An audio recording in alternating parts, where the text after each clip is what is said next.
What is going on, everybody? Welcome to another In the Tiny Chair. With me today, we got Jason Sandberg, who's wrote a comic book and is making the rounds. And I thought, because when you first came on the Legion stream, I wasn't there at the beginning, so I still don't know a whole lot about you and how you got involved in everything. So I would love to say that. A few housekeeping things. I have memberships now. And I have a members Discord. Hopefully that works right. I don't know. If you want to become a member, it's one level. It's called the back taco level. I have all sorts of cool little emojis, and Clinton Horshore used one of them called the tiny chair. He did the back taco as well, and can't really show it on here, but in the chat you can see it. Going to be doing some member streams, stuff like that. I also have super chats, obviously. So nice giveaway. Don't drink on these streams because this is more of a, well, I mean, I have a drink, but not like the $20 tip drink. So I think that's pretty much enough of that right now.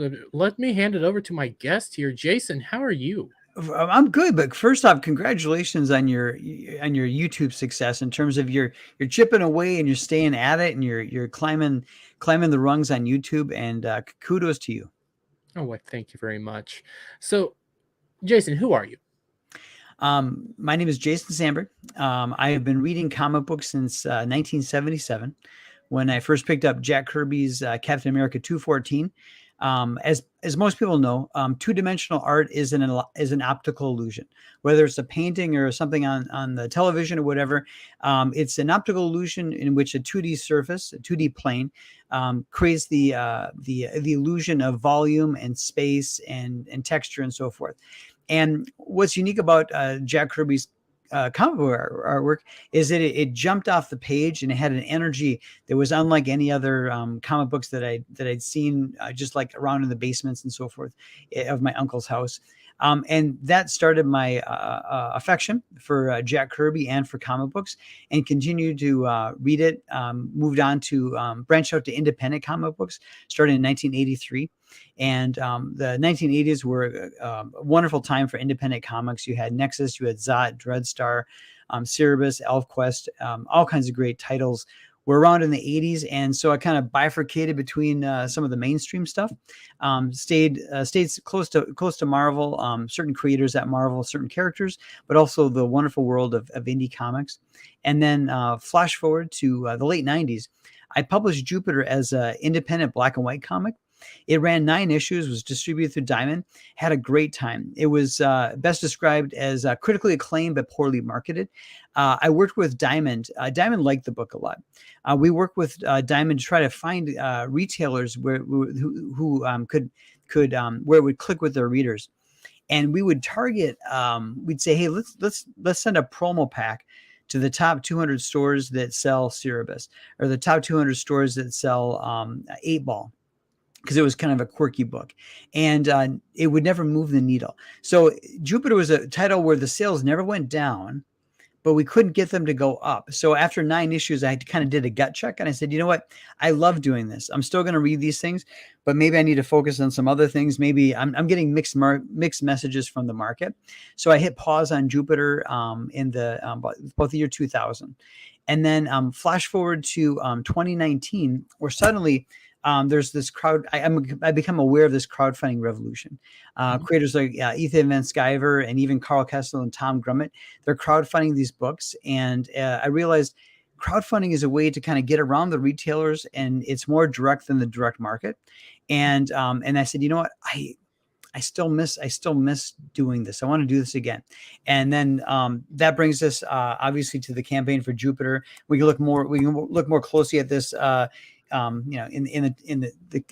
the future here, but that was my journey to get back into comic books, get into crowdfunding, and then that brings me here.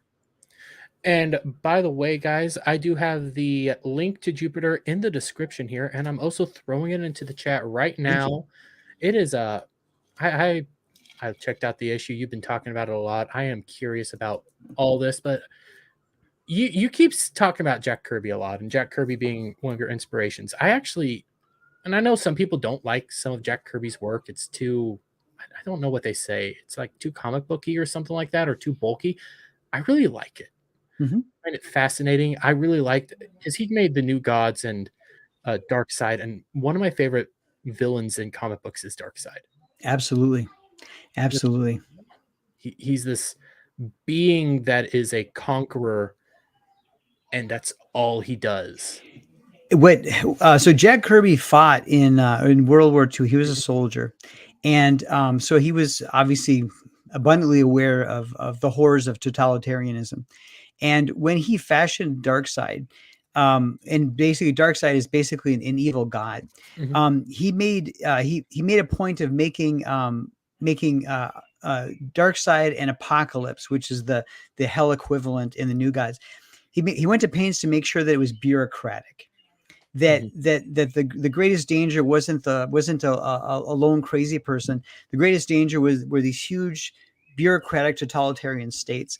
And so Darkseid very rarely gets mad, very rarely pounds his fist, very rarely yells, but he is doggedly determined to find something called the anti-life equation, which is mhm. basically an equation which will deactivate free will. So while he does have armies, he does have bombs and weapons. His goal is to enslave the universe by finding that which can turn off free will. And so Darkseid is unique because he's an expression of the bureaucratic nature of totalitarian evil. And he's one of those villains that you don't get a lot of, where he's just cold and methodical, and he doesn't. You're right. He doesn't show anger, but you don't want to get on his bad side. No, not at all. Not at all. So here's my question: how did you get into the fellowship? And I should have asked this on my last time of Tiny Chair, but Mhm, I want to know, how did you like find us? How did you locate mhm, all of us? You said EVS, and I know you've been on Comics Division and I believe Culture Casino. mhm. So how did you get involved in all this? So the through line is I was listening to audio podcast, like basically in my commute to work. I listened to news, listened to music, and then I would listen to comic book podcasts. And the two that I liked the most from like 10 years ago, or actually about 15 years ago, were Back to the Bins, which talks about old comic books, and From Crisis to Crisis, which is a podcast by Michael Bailey, they cover the Superman, the John Byrne Superman up through like Mhm. 2006. So I was listening to those comic book podcasts, and I kind of had that the comic book stuff peppered in with the other stuff that I would listen to, whether it be Miles Davis, Frank Zappa, all the other music.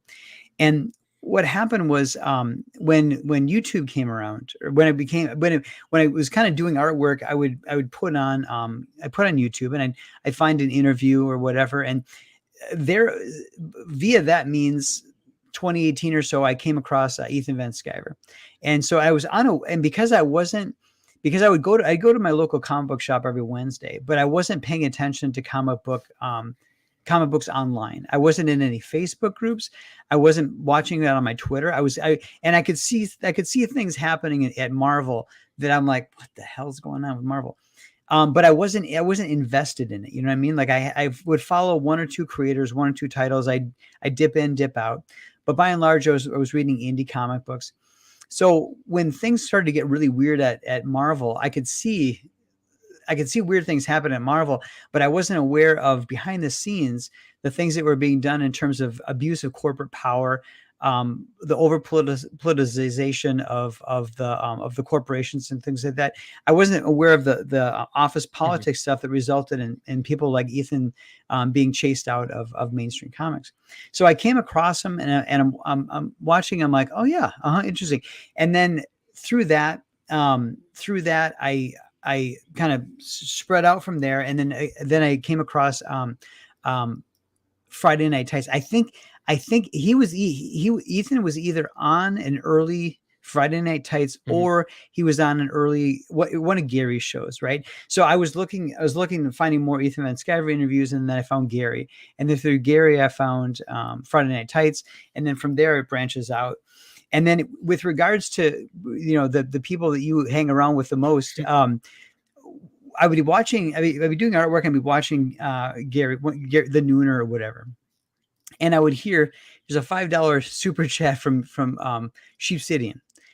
I'm sorry, yeah, and then it'd be then there was always this wonderful awkward pause where he'd say, "I got a $2 super chat from."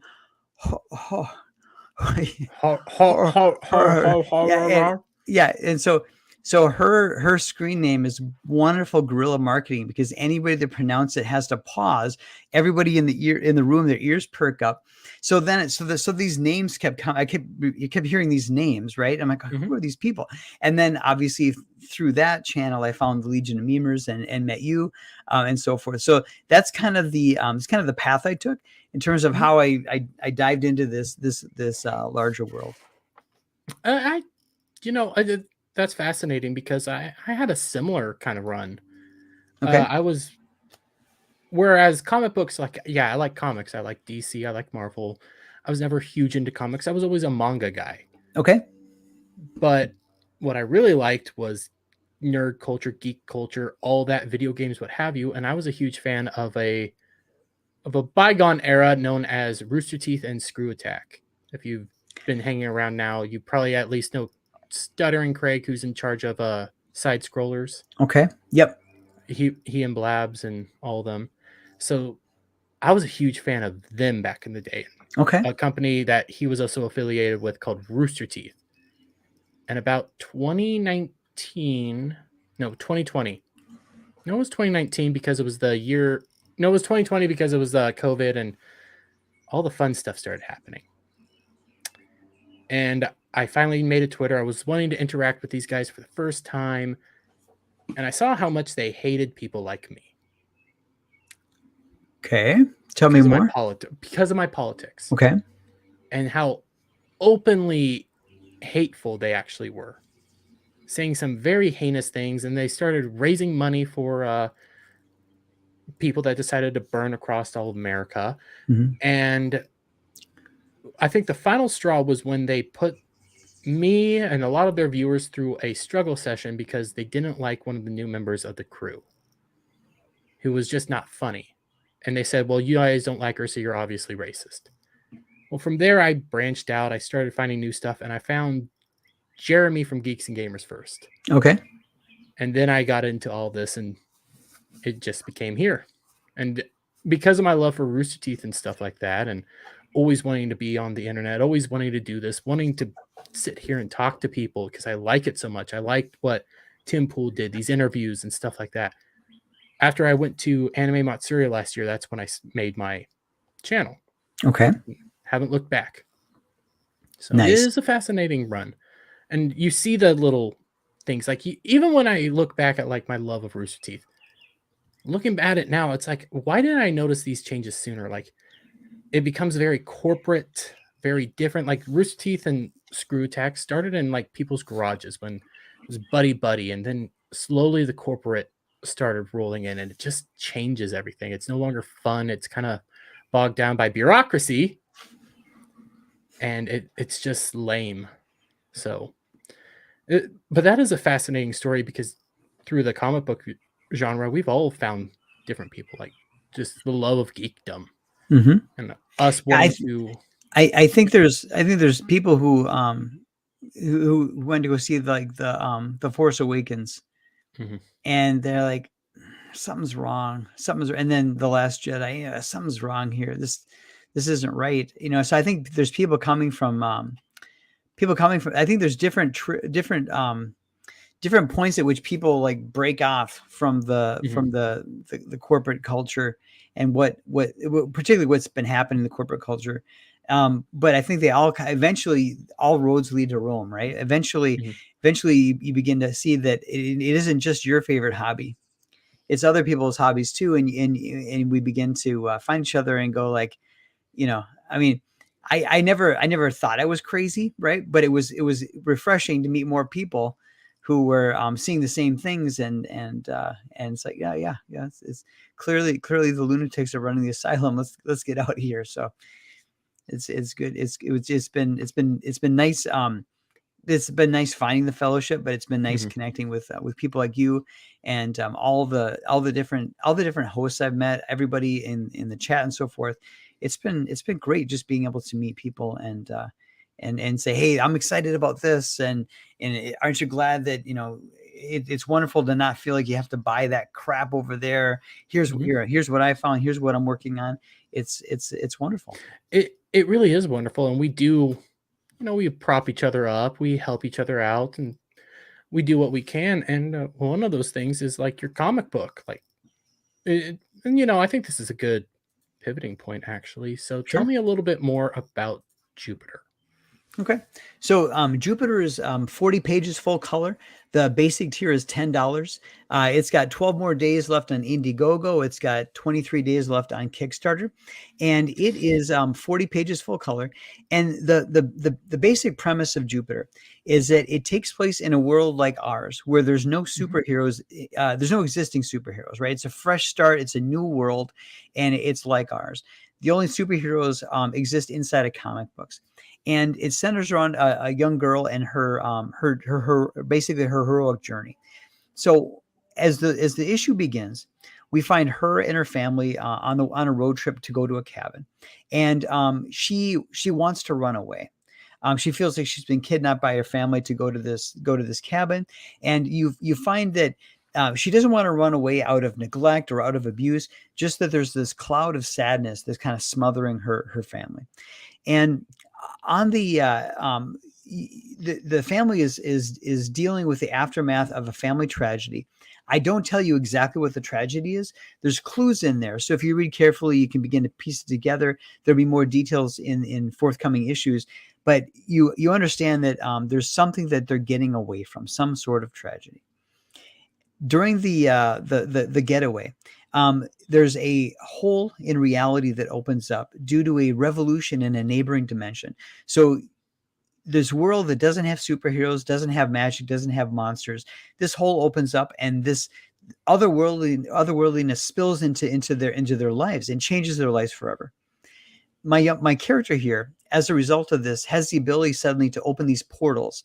So she's, for the first time, has the ability to actually run away. She could run away from home. She could never have to go back to school, never have to do homework, never have to grow up and get a day job. She can go anywhere. Ultimate freedom. However, she has to decide between fight or flight. Does she run away like she wants to, or does she stay and fight? Because as a consequence of what happens in this first issue, this world that doesn't have superheroes suddenly is beginning to have supervillains, because monsters, mayhem, and magic begin to come into this world as a consequence of this revolution. So she, over a course of a couple of issues, becomes her world's first, only, and greatest superhero. And you're there to share her heroic journey. And what's wonderful is you don't need to know. There's no back history to need to know. You're seeing it all unfold before you, and you get to you get to share her journey with her, to where she becomes her world's superhero. That's actually kind of interesting. And the interesting part is you're a dude that wrote a superhero comic where the hero's a girl, and I'm still interested.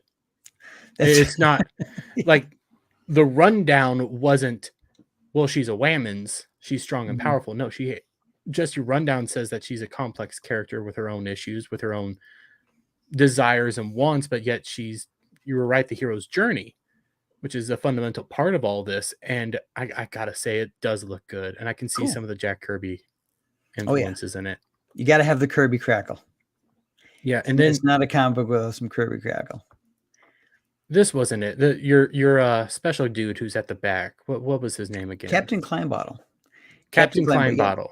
Yep. And so there's sections of the book. There's sections of the book where my character is reading the comic book within the comic book, and that character is Captain Kleinbottle, and he is and the conceit of Jupiter is that in this reality. In the 1950s, when Jack Kirby and Joe Simon had mainline comics, which had 4 issues, it ran for like a year or so, they had a 5th title called Captain Kleinbottle, and started out just as a regular astronaut story, just a 1950s astronaut adventures.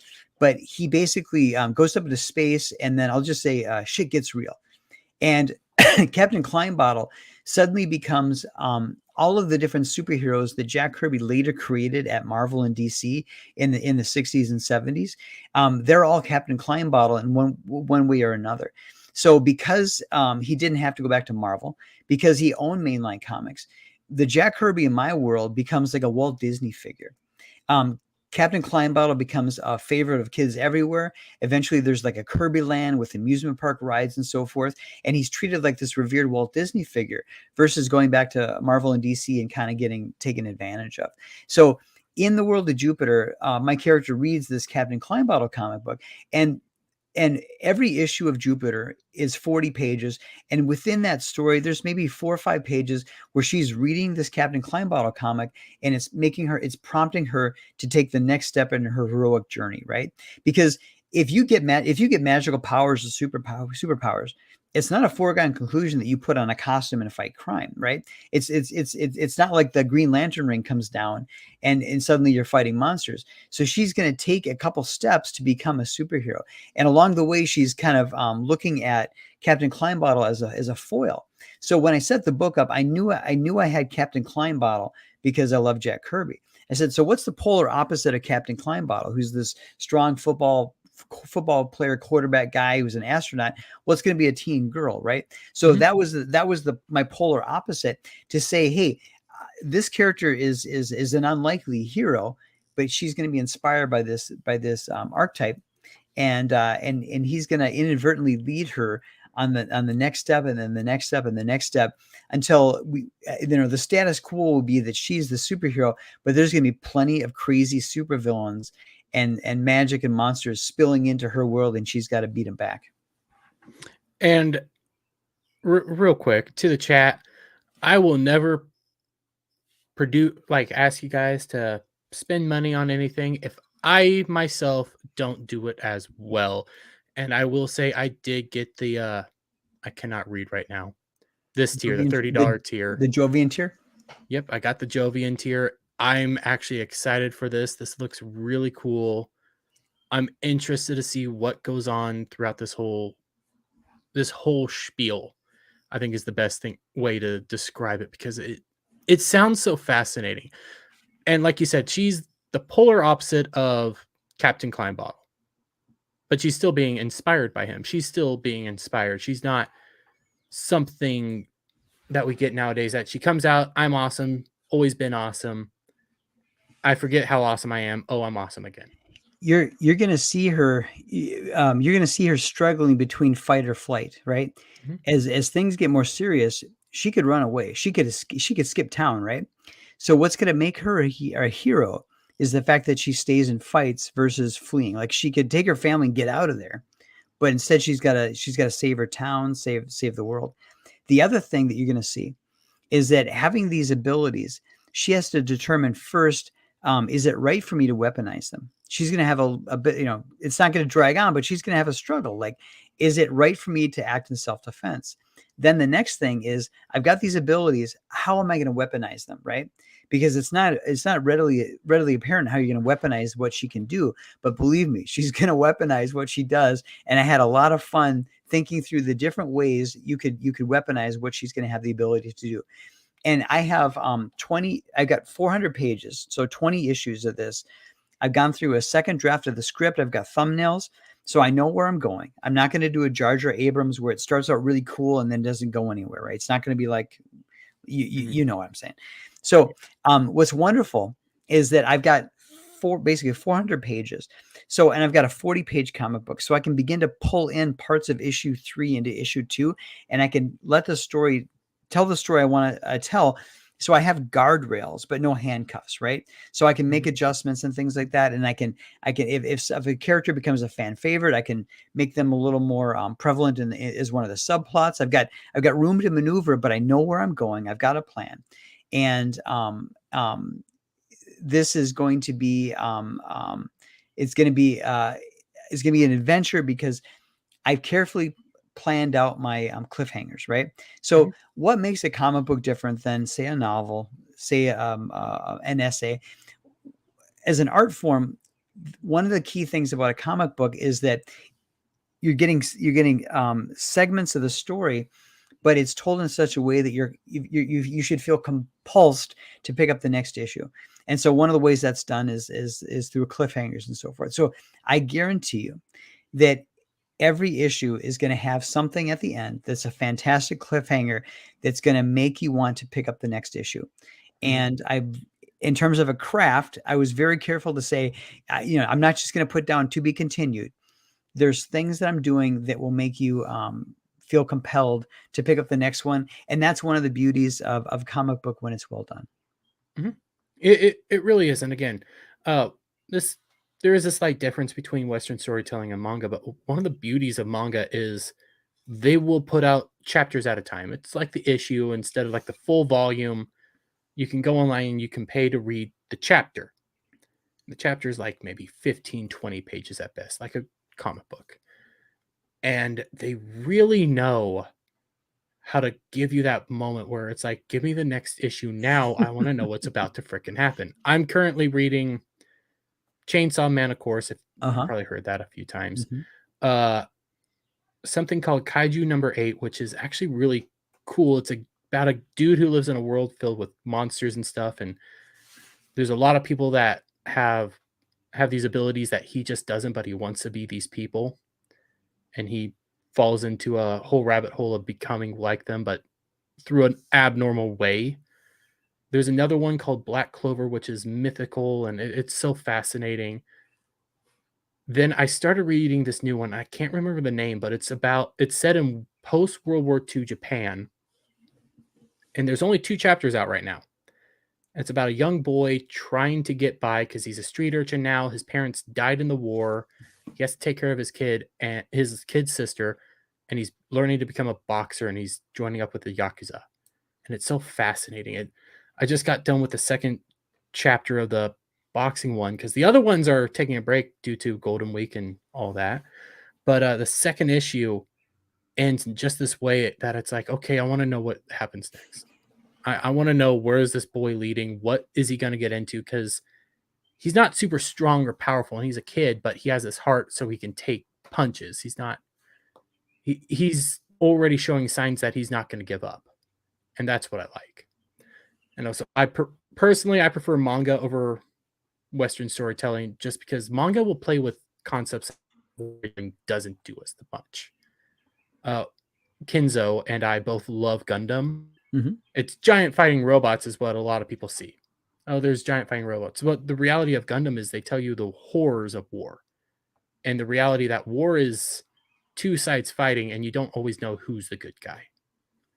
And you can show it here in America that, oh, well, these people have their reason for fighting, and these people have their reasons for fighting, and you don't really know, but it just feels different when you look at it over there. Like, they fully go into detail that, hey, these guys are supposed to be bad. They do awful, heinous things, but even the side that you're rooting for, they do even worse, awful, heinous things. So pick your cup of poison.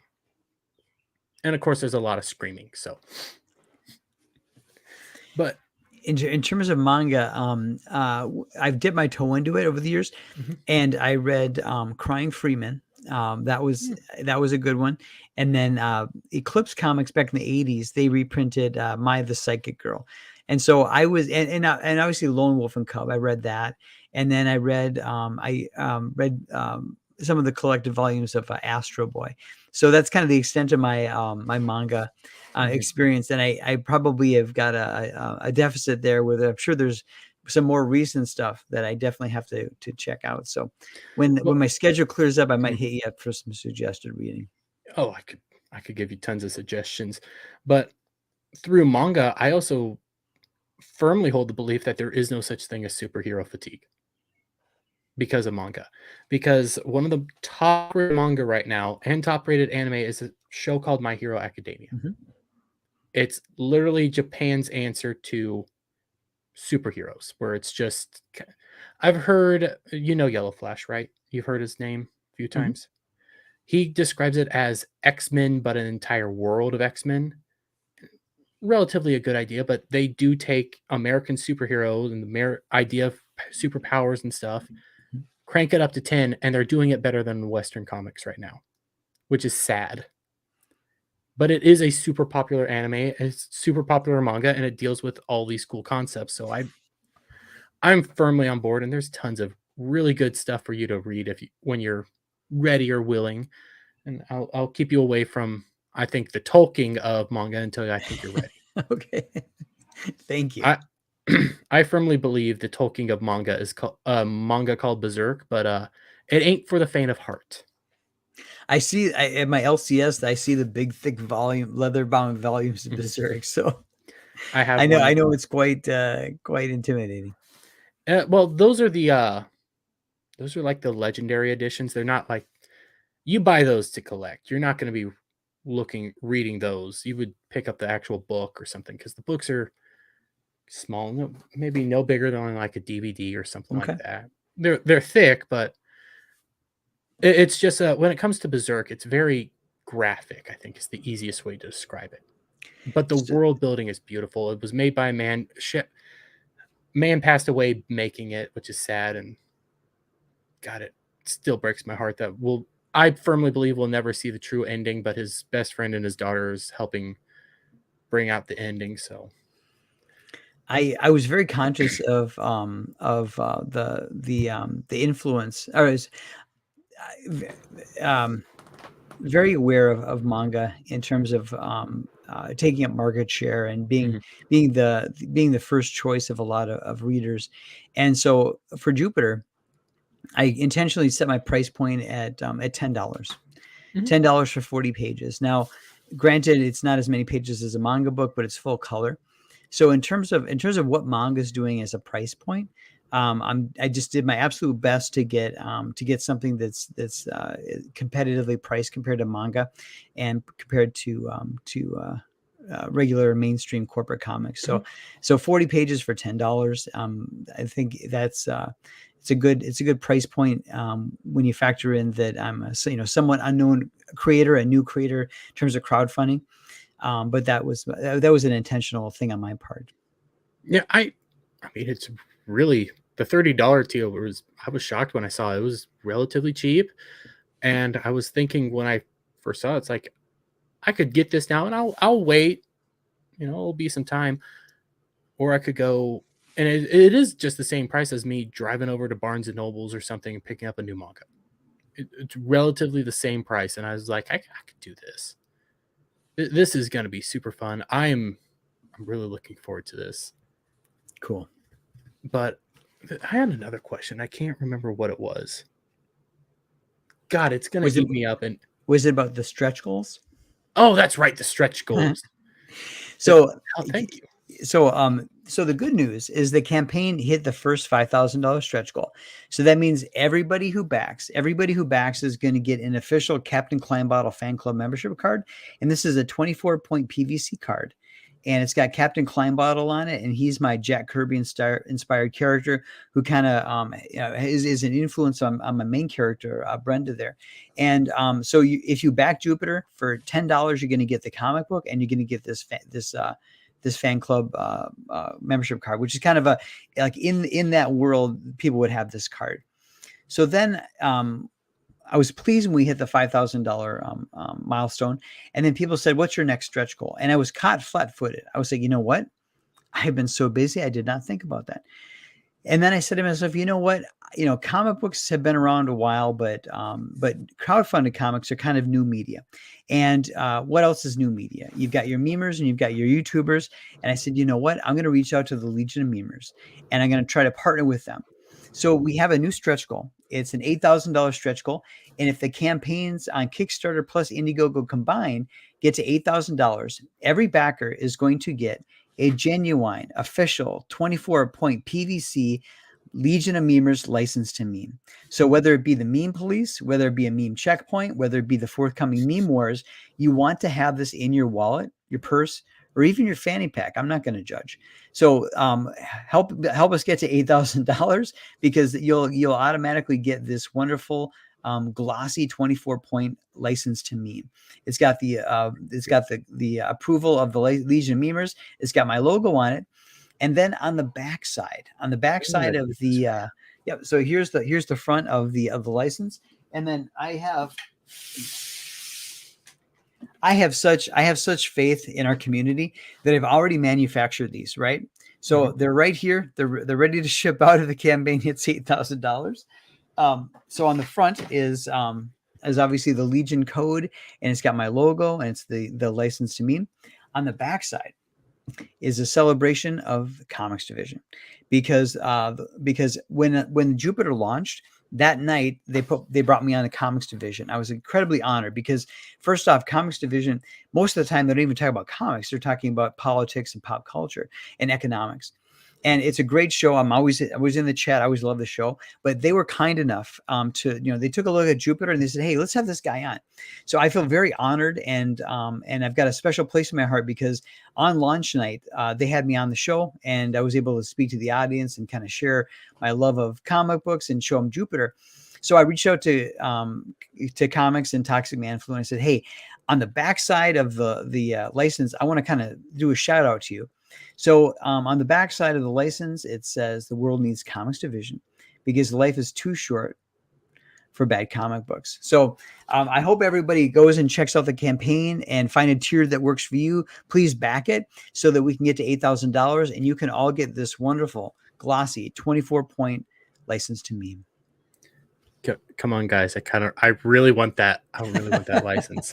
But I think that there's also, that does lead in actually to an interesting discussion. We brought it up earlier, is how everybody on here is willing to help out. And one of the cool things about Comics Division, Culture Casino, Brahma Bull, and Toxic Man Flu is they'll help out little guys like me. Mm-hmm. They'll help out guys like you. They'll help out all sorts of people. And all you got to do, reach out, just talk to them, just interact. And if I'm going to be honest, when you first reached out to me, I thought you were fake. Because you hear all the rumors, because all I read was coin when you first sent me an email. I don't remember what it was about. Coin. Jupiter coin. I don't remember. It was there's a campaign medallion, but I don't know if I mentioned the campaign medallion. I think you said coin, and my red flags went up, and I thought crypto delete. Oh, that could be. Yeah, I was sending out. I was in the lead up to launch day. I was sending out press releases, and so you may have gotten the press release about the campaign medallion. So yeah, maybe that was given all the crypto, all the crypto news. Maybe that wasn't a good idea on my part, but yeah. Hey, you ended up coming on the Legion stream. I ended up having fun seeing you, and now I'm excited for the book. And a unique proposition is that the book's 95% done. So what I'm doing is in between live streams to promote the book, I'm doing some touch-up artwork so that when the campaign ends, I'm going to send it off to the printer. So if you back Jupiter, you should be getting the books around 4th of July or the first week of July. So this isn't the case where you're backing a book and then you're waiting 9 months or 2 years. This is a hard copy proof that I printed. The book is almost done, and I just want to make it as perfect as I can make it, and then we'll send off to the printer and we'll fulfill. So you won't be waiting a long time if you back Jupiter. And what I don't often talk about this on my end but keep your cards close to your chest in case something happens. But I've been working on my own little thing and my own little comic that I would one day like to. I'd have to use crowdfunding, but part of the problem is I need an artist. And what people don't know is it's a mech anime. I want to do something in the style of like Gundam and stuff, but deal with these overall broad concepts that I just love about like from anime and stuff. But I want to do it in a Western style. What people don't tell you is one of the hardest things to draw is apparently mechs. So I need to find a good artist, several mechs. That ain't gonna be easy, and that ain't gonna be cheap. Do you know how many pages you've got in terms of a story at this point? I have a lot of the key areas mapped out. I have several characters built up, but I keep getting to this area where I want to do this now. So I keep it's still a work in process. I still need to get the outlines done, and the problem is you don't really know how to properly write out a comic. I'm not an artist, so I'm trying to figure that out. Well, to end up wanting to write it like a novel? I would recommend basically, taking sheets of paper and kind of thumbnailing out the pages, and even if you're not going to fully draw it, even stick figures, because you get a sense for how many words you can comfortably fit on the page, on the panel, and that helps you think in terms of pacing and so forth. So it's worth at least doing the first draft, maybe the second draft as an actual, like, think of it as storyboarding. Mhm. I think it's a worthwhile exercise because you see where the page turns happen, you see the pace at which the story's moving, and so forth. So, and it also kind of it allows you to maybe give some instructions to the artist too, in terms of angles, and how you want the kind of the camera work, as it were, to be set up. Would And not hurt. yeah, it would not hurt. And I mean, this is not going to be like a I can put out in a year or something. This is going to take some time. I do being able to put it out. It's going to take some time. It's not. It's going to be something that help people look forward to reading and interact with, 'cause with broad concepts and stuff. And yeah, there's the tiny chair, Hollywood scholar, right back there. But how are you? So, what's your plan after this? Do you have no already mapped out something or rolled up, or You're it might be on my end, but you're roboting a little bit. Can you repeat that question? uh my end too? My internet's been all whacked up. Am I still roboting? You sound good now. Okay, my internet's been weird all week. Uh, what's your plan for number two? I was breaking up, so it is my end. So basically, I've got roughly 20 issues worth of the story figured out, and I've got it through a second draft of the text, and I've got it thumbnailed. So I'm actually beginning to work on issue 2 already. I've got 10 pages that I'm actually inking. So I would anticipate that the sign up page for issue 2 will probably go up in like January. Campaign will go in February, so March. So basically, the second issue should be shipping out in the spring of next year, and then I'm going to continue to try to do 2 a year. And then if the support from the readers is there, potentially I could do this quarterly.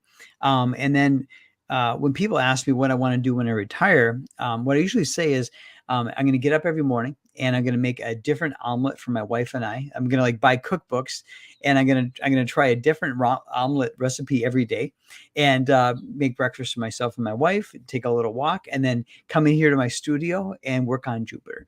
So whether I'm doing this in the evenings and weekends, and I'm doing the crowdfunding, and I'm doing a couple a year, or if I'm doing it every 2 months or quarterly, I intend to continue doing this and continuing to share it with the world, because I think in terms of my creative expression, I've done children's books, I've done paintings, I've done all kinds of different kinds of artwork, but this is this right here is what's giving me the most satisfaction, and it's resonating the most, and it's using all of my brain, all of, whether it be the language or the visual, the problem solving, the creativity.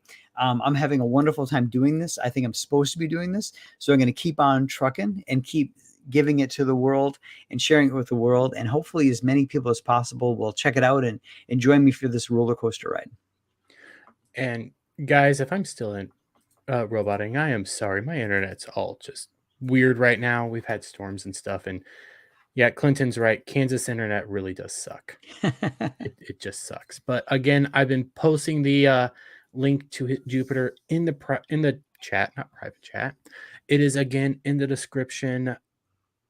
I wanna ask some more questions, but I'm trying to figure stuff out. And Mhm. remember that stretch goal, and you can get that meme card I don't want. So, but because my internet is all acting weird, I might have to wrap this up here soon. I wasn't gonna go super long tonight. These are relatively Mhm. relaxed interviews, nothing serious, and I got a book of it. So tell people where can we I'm the most active on Twitter, so it's at Jason_Sandberg. I've got a Facebook page, but I hardly ever use it. So Twitter is where I'm the most active. So check that out. And then the campaign is got 12 days on Indiegogo, 23 days on Kickstarter. And then I do have my own website. It's www.jasonsandberg.com.